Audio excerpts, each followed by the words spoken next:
네, 믿음의 기준 9번째 나갑니다. 오늘 믿음의 기준에 있어서 가장 중요한 게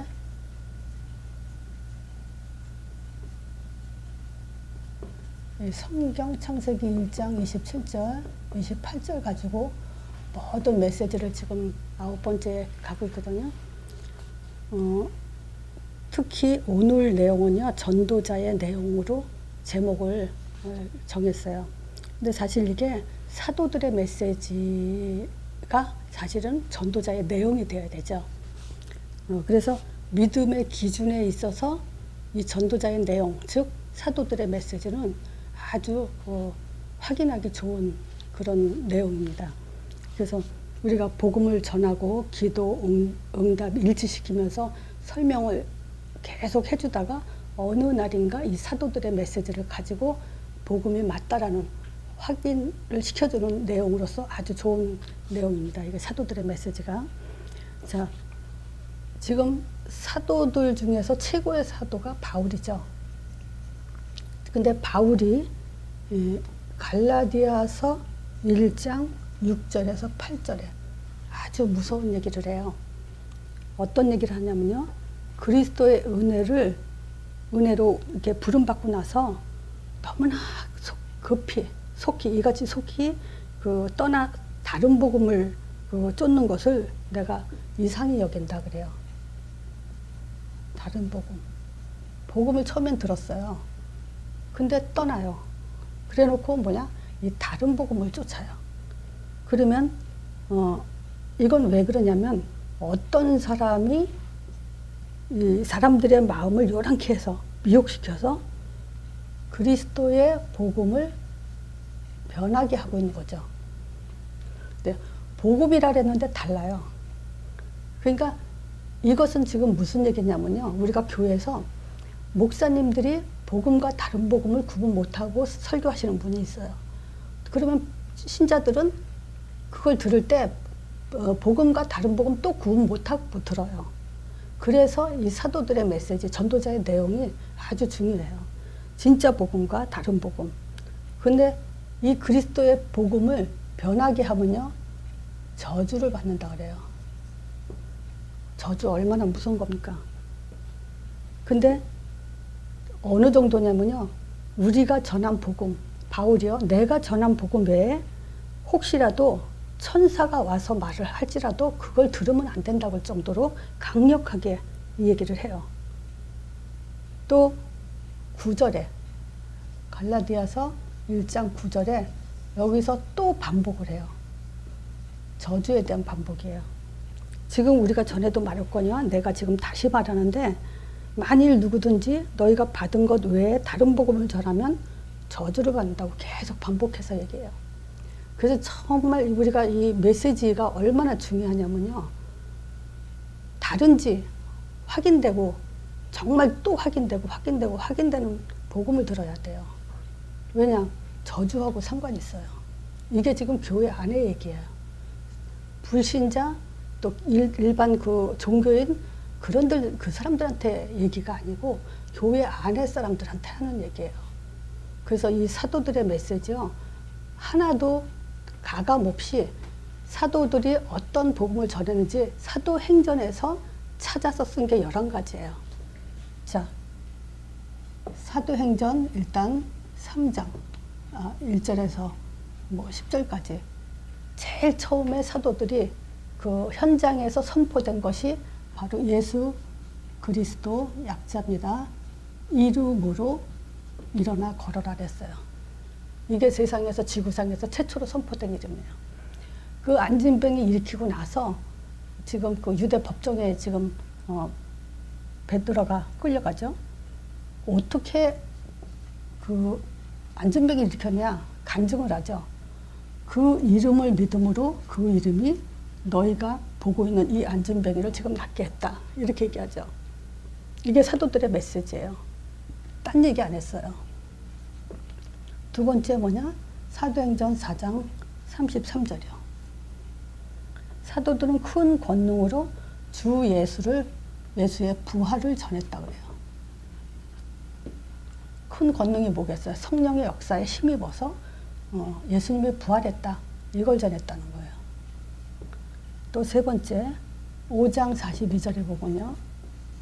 저희가 날마다 성전에 있든지 집에 있든지 예수는 그리스도다. 예수는 그리스도다. 가르치기와 전도하기를 쉬지 않았다 그래요. 네 번째, 사도행전 8장 12절이요. 12절에도 빌립이 하나님 나라와 및 예수 그리스도 이름에 관해서 전도함을 저희가 다 믿고 그래요. 다섯 번째, 8장 35절에도요. 예수를 가르쳐 복음을 전했다 그래요. 그러니까 예수를 가르쳐 복음을 전했다는 것은 그리스도를 말했다 이 얘기예요. 그리스도가 복음이에요. 다른 복음이 없어요. 자, 여섯 번째가 9장 22절이요. 사울은 힘을 더 얻어. 이제 사도행전 9장 15절에 사울이 이제 다메섹 도성에서 부활하신 예수님을 만나죠. 그때 이제 힘을 더 얻어서 아나니아를 통해서 눈에 비닐이 벗겨지고 또 음식을 먹고 이제 힘을 얻었죠. 그때 이제 힘을 더 얻어서 또 성령의 충만함을 받아서 뭐라고 했냐? 예수가 바로 그리스도다. 이 얘기했어요. 그래서 유대인들의 말을 이겼다고 얘기를 해요. 일곱 번째, 사도행전 10장 43절이요. 저희가 모든 선지자를 증거하되, 그러니까 선지자들도 저에 대해서 모든 선지자들도 증거를 했는데 저를 믿는 사람마다 다 그를 힘입어 죄사함 받았다. 죄사함을 그 예수를 통해서 죄사함을 받는다고 그렇게 하였다 그래요.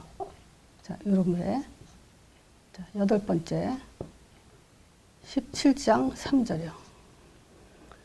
뜻을 풀었는데 성경을 풀었다는 얘기죠. 그 성경을 풀어서 어떻게 가르쳤냐? 그리스도가 해를 받고 십자가에 죽으시고 죽은 자 가운데서 다시 부활하고 그분이 바로 예수다. 그래서 이 예수가 그리스도다. 이걸 전했다 그래요. 아홉 번째 19장 8절이요. 하나님 나라에 대해서 증거했다고 그러고요. 열 번째는 28장 23절이요. 여기는 모세가 기록한 성경, 모세오경이죠. 그리고 모든 선지자들. 요걸 가지고 예수에 대해서 얘기했다 그래요. 또 11번째 28장 31절이요. 하나님 나라를 전파했다 그죠. 하나님 나라를 전파하면서 예수 그리스도에 관해서 계속 증거했다 그래요. 이게 사도들의 메시지예요. 그럼 보세요. 요거 외에 다른 얘기를 하면 저주를 받는다 이 얘기예요. 그러니까 이거는 계속 쉬지 않고 5장 42절에 성전에 있든지 집에 있든지 예수는 그리스도 가르치기와 전도하기를 쉬지 않았다 그래요. 신명기 6장 4절에서 9절 내용과 똑같죠. 길을 가나 집에 앉아있을 때나 누웠을 때나 뭐 할 때나 계속 이 얘기만 하라는 거예요. 이게 사도들의 메시지예요. 이 사람들이 본 게 있어요. 뭘 봤냐? 간단하게 말하면 요한복음 20장 31절. 이거 성경 기록 목적이죠. 바로 이 사도들이 본 것이 성경 기록 목적대로만 우리가 풀어보면요. 이 내용하고 똑같아요. 이 내용하고. 자, 오직 이것을 기록하면 예수께서 지금 본 게 뭐냐? 예수를 봤어요. 자, 예수를 봤는데 이렇게 얘기하지 않으면 다른 복음이에요. 자, 복음은 복음인데 다르다. 그러면 예수는 예수인데 다르게 말했다는 얘기죠. 그게 다른 복음이죠. 근데 예수를 어떻게 말했냐? 하나님의 아들 그리스도심을 믿게 하려면 그 이름에 힘입어 생명을 얻게 한다고. 그렇게 말해야 돼요. 바로 사도들이 본 게 이 예수가 하나님의 아들이라는 걸 봤어요. 자, 그래서 기록하기를 요한복음 1장에 보면요. 1장 14절에 말씀이 육신이 된 것을 봤어요, 이 사람들은. 하나님의 말씀이 육신이 돼서 우리 안에 거하는데 우리가 그 영광을 보니까 아버지의 독생자의 영광에 은혜와 진리가 충만하다 그래요. 그러니까 하나님의 아들 곧 하나님이 육신이 돼서 오셨다. 그리고 요한복음 1장 18절에 본래 하나님은 본 사람이 없어요. 그런데 독생하신 하나님이 나타나셨다.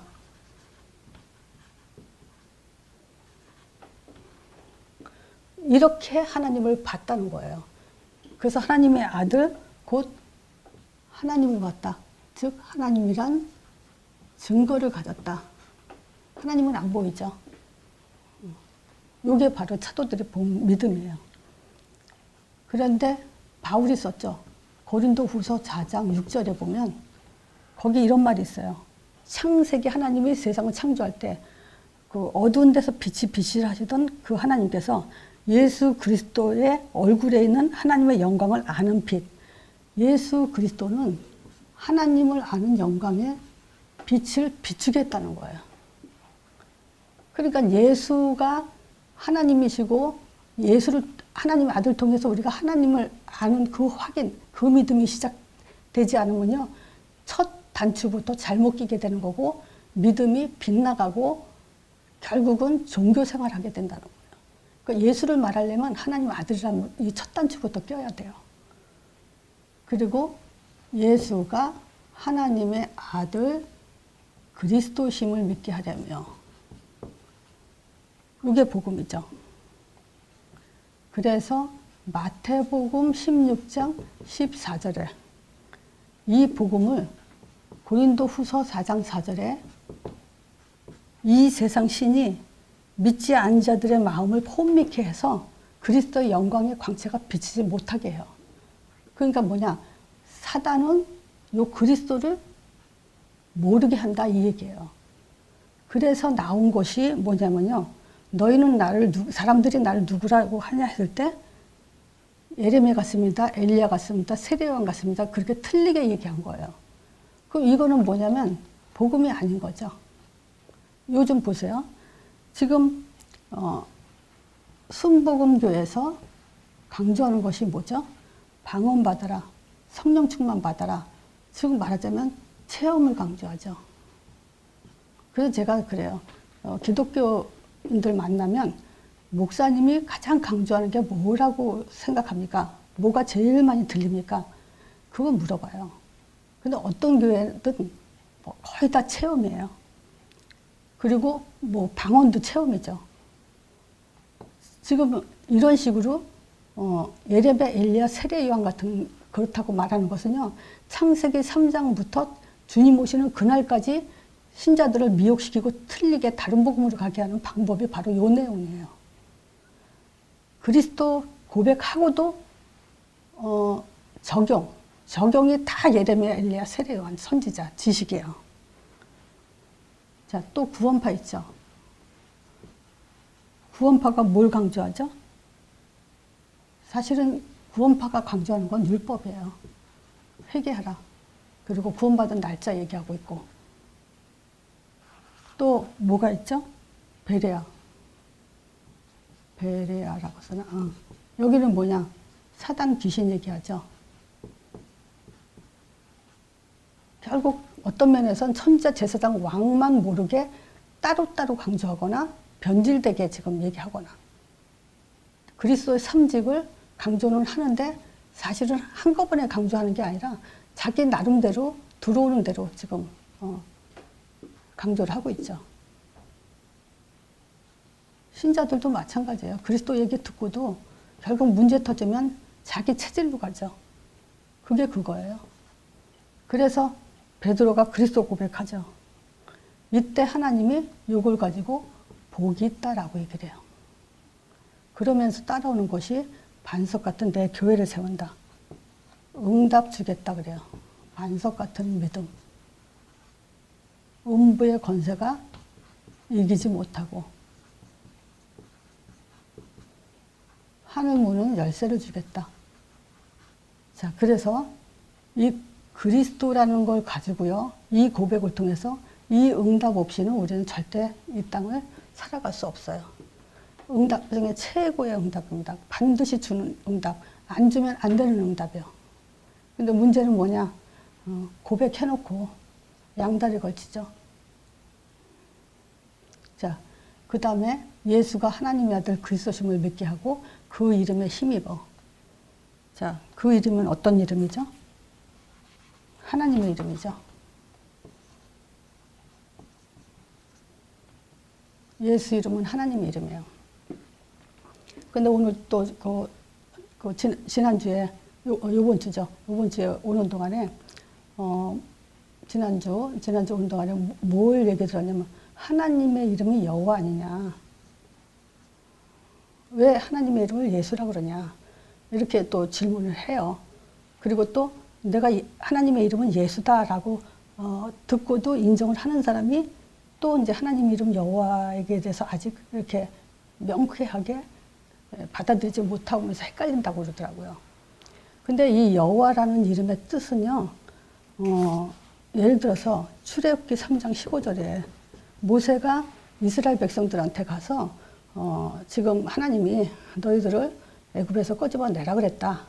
그랬을 때 하나님이 모세가 그랬죠. 이 이스라엘 백성들이 내가 보낸 자가 하나님인 걸 어떻게 증명하냐. 한마디로 그거예요. 날 보낸 자가 하나님인 걸 그들이 믿겠냐.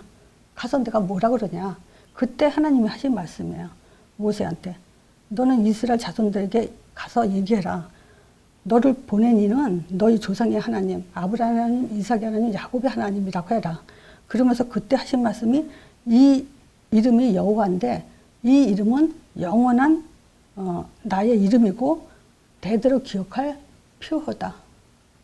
이렇게 얘기하죠. 그러니까 여호와란 이름의 뜻은요, 스스로 있다. 스스로 계시다. 즉 뭐냐? 존재한다. 나 있느니라. 내가 있느니라. 존재로서의 표예요. 그리고 언약, 구원받은 백성, 자기 백성과 언약의 하나님으로 드러내신 이름이에요. 언약이 하나님의 이름이에요. 이렇게 이해하면 돼요. 그럼 보세요. 이 언약의 하나님은 언약의 말씀이 있죠. 뭘 가지고 언약했냐 했을 때 창세기 3장 15절이 같이 나와야 돼요. 그래서 여호와 하나님을 얘기할 때는 양의 피 또는 언약의 하나님 창세기 3장 15절을 아는 사람의 요걸 잡은 사람이 그 사람이 언약의 하나님 여호와 하나님과의 관계가 돼 있다는 거예요.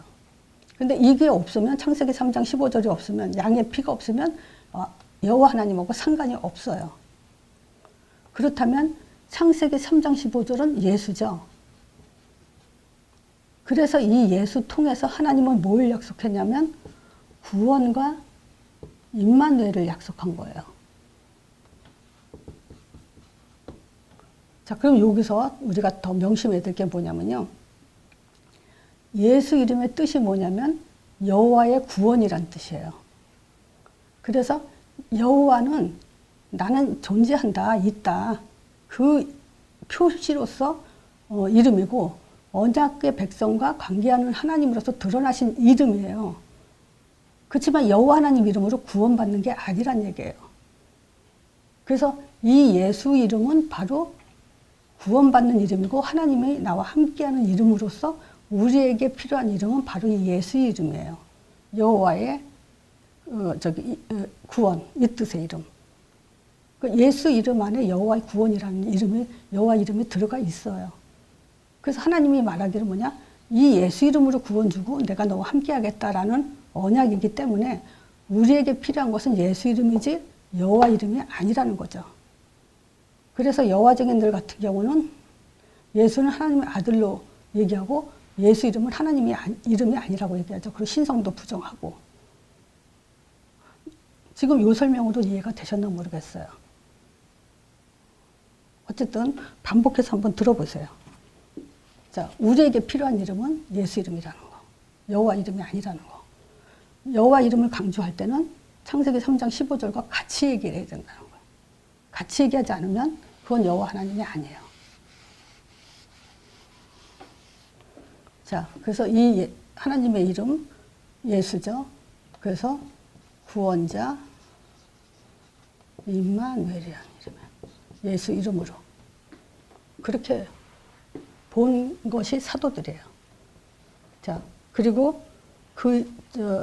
이 이름에 힘입어 생명을 얻는데 바로 그것이 하나님 나라예요.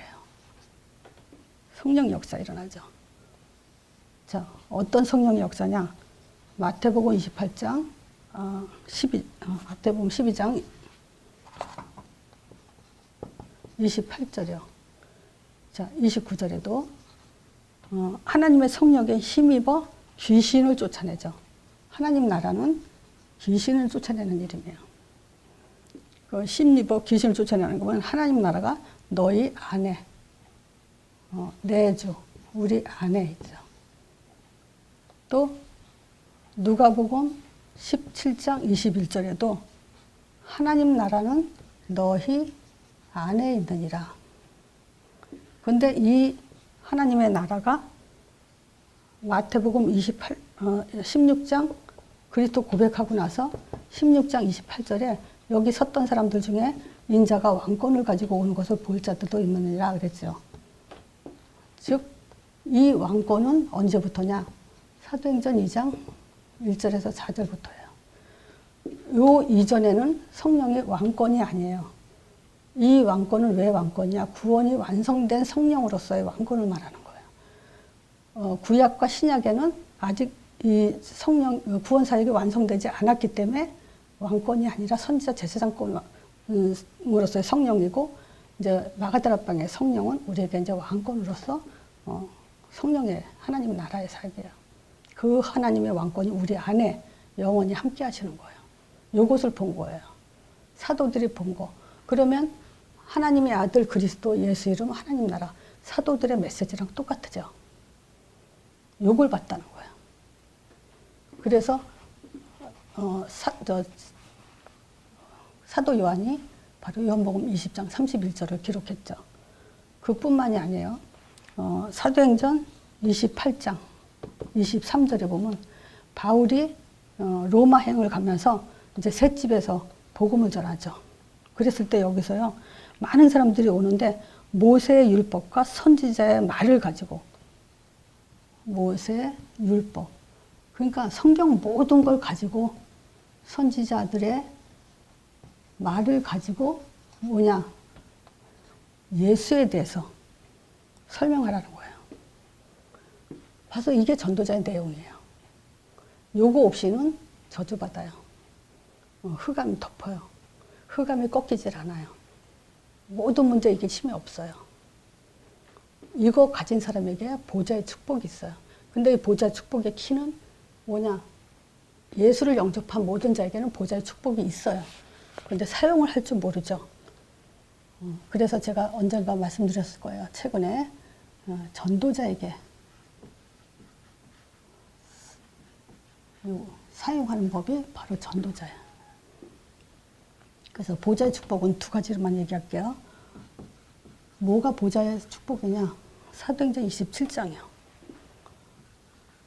바울이 이제 로마를 행을 가죠. 로마를 항해 가죠.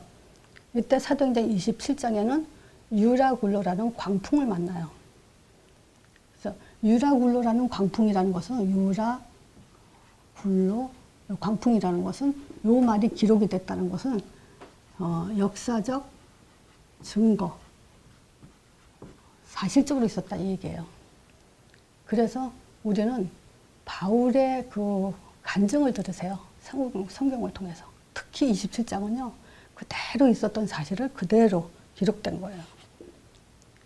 처음에 그 선주들이 전도자 바울의 말을 안 들었죠. 그래서 처음에는 순풍을 했죠. 순하게, 평탄하게 가는 줄 알았는데 곧 조금 가서는 이제 엄청난 배가 방향을 잡을 수 없을 만큼 이제 광풍이 불기 시작하죠. 그것도 며칠 동안에 해와 별밖에는 해와 별도 보지 못할 정도로 깜깜한 암흑으로 이제 사실은 뭐 유라굴로 광풍이라는 것은 죽음이죠. 한마디로 말하면. 그런 속에서 바울에게 23절에 천사가 바울에게 메시지를 주죠. 그래서 나의 속한 바, 바울이 이제 사람들 앞에 얘기를 하는 거야. 기도하고 나서. 나의 속한 바, 나의 섬기는 하나님의 사자가 어제 밤에 내 곁에 서서 말씀하셨다. 뭐라 그랬냐? 24절에 두려워 말라. 이게 보좌의 축복이에요. 천사의 사역. 두렵지 않는 천사의 사역. 왜 두려워하지 말라 그러냐면요. 가이사 앞에 서야 하기 때문에. 그래서 전도자에게 보좌의 축복이 있는 거예요. 그리고 행선하는 모든 사람들을 바울에게 다 주셨다 그랬죠. 그리고 세 번째 25절에 보면 바울이 전도자이면서 이 보좌의 축복을 받을 수밖에 없는 내용이 있죠. 말씀 성취의 믿음. 말씀하신 그대로 되리라고 나는 믿노라. 이게 창세기 1장에 말씀하신 그대로 되니라. 그게 한 5번 써 있어요. 전도자의 축복은 뭐냐? 보좌의 축복을 받을 수밖에 없는 사람은 말씀하신 그대로 되니라고 믿는 믿음이에요. 보좌의 축복 두 번째 우리가 확인할 수 있는 것이 사도행전 28장이죠. 1절에서 10절. 어디냐? 멜리데라는 섬에 거기에 이제 바울이 도착하죠. 그때 이제 그 멜리데라는 섬에 거기 토인들 그 사람들이 바울을 영접해서 도와주죠. 그때 있었던 일이 추우니까 불을 떼주고 막 이러죠. 바울이 이제 나무를 불에 때우다가 독사한테 물리죠. 그래서 이 사람들이 생각하는 게 역시 죄인은 하나님이 공의로 심판하는구나. 결국 죽는구나 했는데 안 죽죠. 그래서 이 사람을 바울을 신이라 이렇게 지금 얘기하면서 놀래죠. 두 번째 무슨 일이 있었냐면 그 멜리데라 섬에 누가 있었냐면 보블리오라는 말하자면 제일 높은 사람이죠. 그 사람의 부친이 질병에 걸려 있었어요. 어떤 질병이냐? 열병과 이질에 걸려 있었어요. 근데 이 사람을 치유하죠. 또 이 섬에 있는 많은 사람들을 치유를 해주죠. 그럼 이 얘기는 뭐냐? 이 보좌의 축복은 마가복음 16장 15절에서 20절. 만민에게 복음을 전하는 자에게 뭐라 그랬죠? 믿고 이 복음을 전하면 만민에게 가서 복음 전할 때 믿고 세례를 받는 사람 구원 얻고 믿지 않는 사람은 정죄를 받죠.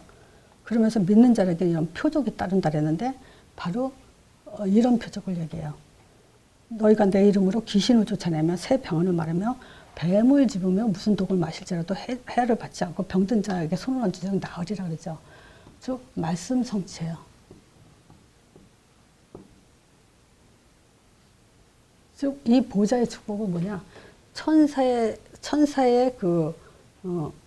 보호와 또 말씀 성취를 이루는 축복을 저는 보좌의 축복이라고 말합니다. 자, 여기서 마가복음 16장에 보면요. 새 방언을 말하며 또 마가복음 1장 20 몇 절인가? 27절인가 그럴 거예요. 여기는 뭐냐? 그 회당에 들어가죠. 회당에 들어갔을 때 귀신 들린 자가 있어가지고 귀신을 쫓아내는 거 가지고 그 사람들이 뭐라 하면 새 교훈이다. 이런 얘기를 하죠. 새 방언과 새 교훈. 그 얘기는 뭐냐면 이 땅의 것이 아니라는 거예요. 이 땅의 것이 아닌 게 뭡니까? 사도들의 메시지예요.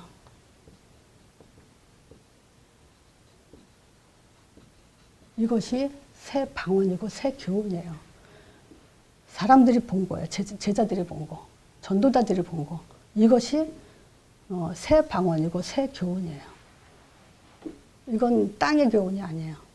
그러니까 우리가 이 복음을 안다는 것은 정말 하늘의 보좌의 축복 어마어마한 건데 사람들이 그걸 실질적으로 확신하지 못하고 있죠. 언제 확신되냐? 정말 이 복음이요. 기도와 응답으로 일치될 때, 그리고 매일 확인될 때, 그때 비로소 본인이 스스로 되는 것만큼 확실함을 느낄 수 있을 거예요. 자, 그래서 결론적으로요. 본 것. 뭘 봤냐?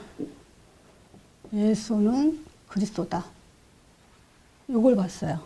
즉 하나님 아는 답을 본 거예요.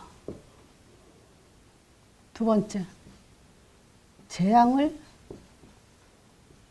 피할 답을 가진 거예요. 세 번째, 사단 이길 힘을 가진 거예요.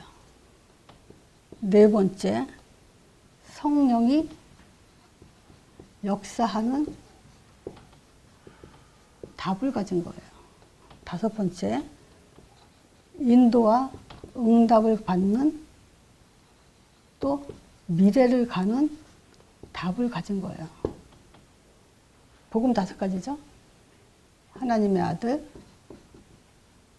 십자가, 부활,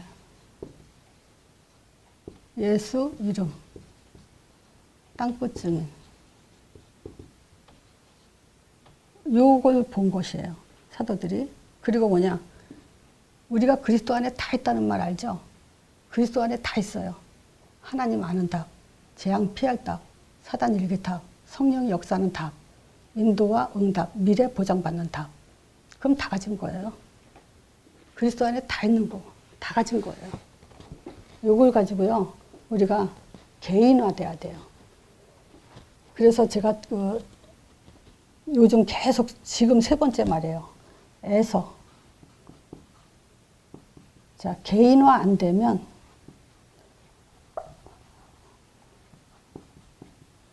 개인화가 안 된다. 성령이도 못 받는다는 얘기예요. 개인화가 안 되는데 성령이도 절대 받을 수가 없죠. 그러면 개인화가 안 된다는 것은 복음을 갖고도 다른 복음을 가는 거고, 다른 복음을 갖기 때문에 저주를 받게 되죠. 재앙. 자, 그러니까 뭐죠? 에서가 장자권을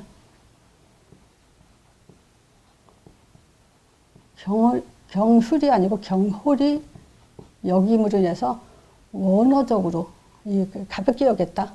지금 원어로 보면요, 내 영혼을 망하는 자리에 뒀다. 이 얘기예요. 그래서 사실은 저는 계속 요번에 무슨 생각이 드냐면요, 메시지 할 때마다 개인화가 안 되는 사람들 명심하게 해야 될 말이 이 말이라는 생각이 들더라고요. 정말이에요. 성경에 있는 말이에요. 제가 하는 얘기가 아니에요. 개인화 안 되면요, 내 대해서는 잘 믿는지 모르지만 절대 후대는 무너집니다. 후대는 절대 바톤 잡을 수가 없어요. 그러면 결국 복음이 천대까지 가야 되는데 1대에서 끝나고 말면 결국은 그건 저주가 되죠. 그래서 나 한 사람이 중요해요. 내가 개인화되면 가문, 가정 다 살릴 수 있어요. 자, 전도자의 내용 확인하셔요. 그리고 이것밖에 없다는 거 확실하게 더 확인이 되는 시간 되길 바랍니다.